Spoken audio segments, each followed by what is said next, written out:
चैत्र मास की हिंदू धर्म में विशेष मान्यता है। चैत्र मास में ही हिंदू नववर्ष शुरू होता है और इसी महीने की नवमी को भगवान श्री राम भी प्रकट हुए थे और चैत्र मास की ही पूर्णिमा को राम भक्त हनुमान का भी जन्म हुआ था।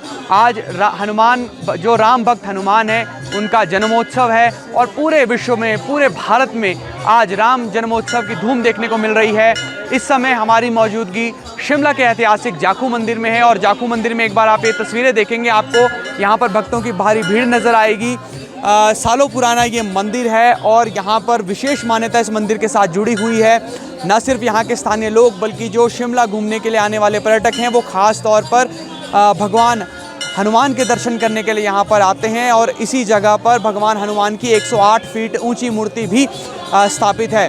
मंदिर का क्या इतिहास है और आज जो हनुमान जन्मोत्सव है इसकी क्या अहमियत है, हमारे साथ बात करने के लिए इस मंदिर के पुजारी बीपी शर्मा जी हैं।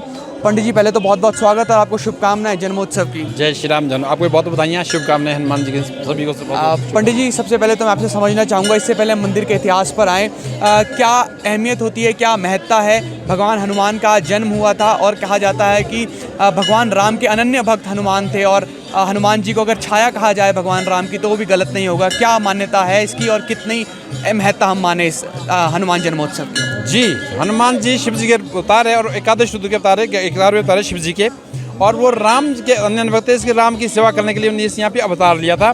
जब लंका में युद्ध हुआ था त्रेतायुग में, तो लक्ष्मण जी मूर्छित हो गए थे, तब राम हनुमान जी यहाँ पे संजीवनी बूटी लेने के लिए आए थे। तो वो आकाश में जब आ रहे थे तो उनकी दृष्टि यहाँ पर तपस्या लीन यक्ष ऋषि पर पड़ी।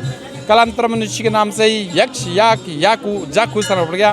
तो ऋषि थे वो जड़ी बूटी से परिचित थे। हनुमान जी को परिचय मालूम नहीं था, इसलिए वो यहाँ पे उतर आए और उन्होंने संजीवनी बूटी का परिचय यक्ष से पूछा। तो ऋषि थे, उन्होंने कहा कि एक बूटी आपको द्रोणागिरी पे मिलेगी। हनुमान जी 7 बजे यहाँ से द्रोणागिरी को चले गए।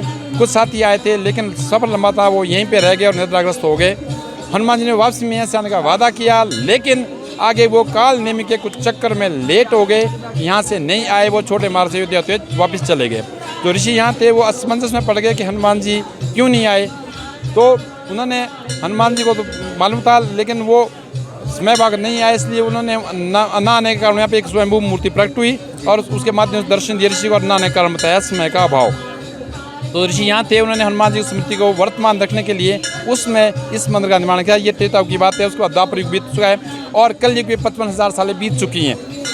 तब से ये मंदिर यहाँ पे विद्यमान है। पहले तो यहाँ पे श्रद्धालुओं की मात्रा कम थी, लेकिन जब से ये मूर्ति यहाँ पे स्थापित हुई 108 फीट की, तब से यहाँ पे श्रद्धालुओं की संख्या बहुत ज़्यादा बढ़ गई है। हनुमान जी सभी की मनोकामना पूर्ण करते हैं, तो इसलिए श्रद्धालु अपनी कामना पूर्ति के लिए और हनुमान जी का प्रसाद करने के लिए आज हनुमान जयंती के उत्सव पर, जन्मोत्सव पर यहाँ पे एकत्रित हुए हैं और उनका आशीर्वाद और प्रसाद नारे ग्रहण कर रहे हैं। हाँ पंडित जी, यहाँ पर भगवान हनुमान की चरण पादुका भी है क्या? जब हनुमान जी यहाँ पे आए तो उनके पाँव लगे थे, ये पर्वत वाले बहुत ऊंचा था, आधा तो पृथ्वी तल में धंस गया था नीचे को। तो उस टाइम उन्हें वो चरण लगे थे, वहाँ निशान मिट्टी में लगे थे, लेकिन वो तो मिट जाने थे। लेकिन वहाँ पे संगमरमर बना के रखे हुए, कुटिया बनी है मंदिर के पीछे हैं और वहाँ पे लोग वहाँ दर्शन करते हैं हनुमान जी चरणों के। पंडित जी, जो आम भक्त हैं भगवान हनुमान के, भगवान राम के, वो भगवान हनुमान के जीवन से क्या प्रेरणा ले सकते हैं? क्या सीख हमें हनुमान भगवान जी के जीवन से लेनी चाहिए? देखिए, हनुमान जी एक अनन्य भक्त थे, उनको इस बार कोई अहंकार नहीं था। वो सच्चे मन से राम जी की सेवा करते थे और मर्यादावादी थे और बहुत ही मर्यादावादी और अपने कार्य करने के लिए तत्पर रहते हमेशा। इसलिए हमें अभी उनकी मर्यादा का पालन करना चाहिए, क्योंकि आजकल लोग मर्यादाहीन हो गए हैं। यदि हनुमान जी के और राम जी के आदर्शों का पालन करेंगे तो सभी लोग पुण्य राम की स्थापना हो जाएगी और सभी लोग आचरण का पालन करते हुए अपना जीवन सुखी करेंगे। पंडित जी, आपने समय दिया, आपका धन्यवाद। शुक्रिया। जय श्री राम, जय हनुमान जी की। जय श्री राम। और आप देखेंगे यहाँ पर बड़ी भीड़ आपको भक्तों की नज़र आएगी। एक बार मैं आपको फिर तस्वीरें दिखाऊंगा यहाँ पर। और ख़ास बात है कि आज पूर्णिमा पर मंगलवार का दिन भी है और मंगलवार की वैसे भी भगवान हनुमान के साथ विशेष रूप से मान्यता जुड़ी हुई है।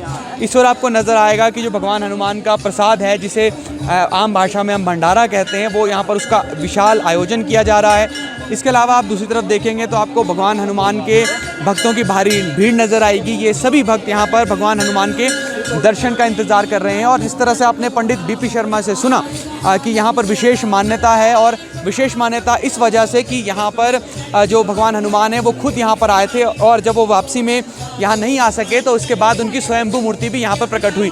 स्थानीय लोग हैं, शिमला के ही रहने वाले हैं, ये भी यहाँ पर लोग दर्शन करने के लिए आए। इनसे भी पूछेंगे आप कितने वर्ष से हनुमान मंदिर में आ रहे हैं और जाखू की क्या मान्यता है आम लोगों के बीच में? सर पिछले 10-12 साल से हर मंगलवार को हम यहाँ पे डेली आते हैं और यहाँ की मान्यता जो मानी जाती है कि जब लक्ष्मण जी मूर्छित हुए थे तो जब श्री हनुमान जी पर्वत पर उनके लिए संजीवनी बूटी लेने आए थे तो आते हुए उन्होंने यहाँ पे विश्राम किया था, जो कि पहले की आस्था पुराने लोगों से हमें सुनने में मिलता है। और लेकिन जब वो आप यहाँ से आए थे उसके बाद यहाँ से वो डायरेक्ट चले गए थे, लेकिन उन्होंने कहा था कि मैं यहाँ आऊँगा, लेकिन वो आ नहीं पाए थे। उसके बाद उनकी मूर्ति यहाँ पे प्रकट हुई है।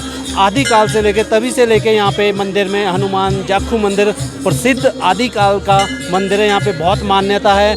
आज के युग में अभी नई 109 फुट की यहाँ पे 108 फुट की यहाँ पे ऊंची मूर्ति लगाई गई है और श्री राम जी की भी आने वाले टाइम में यहाँ पे 110 या 12 फुट की मूर्ति लगाने पे विचार चल रहा है और बहुत ज़्यादा आस्था है। आप देखते सकते हैं आज वन हनुमान जयंती है कि सुबह मैं खुद आज सुबह 4 बजे आ गया हूँ। 4 बजे से लेके यही रश चल रहा है और मुझे लगता है कि शाम 5-6 बजे तक यही रश चलने वाला है।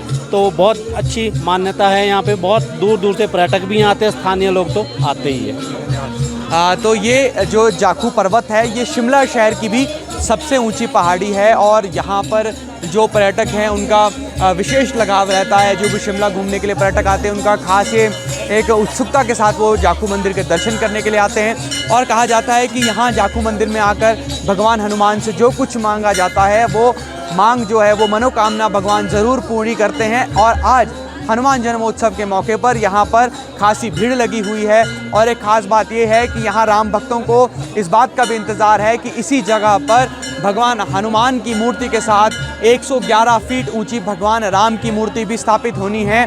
और कहा जाता है कि जो भगवान हनुमान हैं वो भगवान राम के बिना अधूरे हैं और ऐसे में अगर यहाँ भगवान राम की मूर्ति स्थापित होती है तो भगवान हनुमान जो बीते करीब 10-15 साल से यहाँ अकेले खड़े हैं उन्हें भगवान राम का साथ यहाँ पर मिलेगा और इसका इंतज़ार राम भक्तों को और हनुमान भक्तों को है। फिलहाल के लिए इतना ही। आप जुड़े रहिए ABP लाइव के साथ।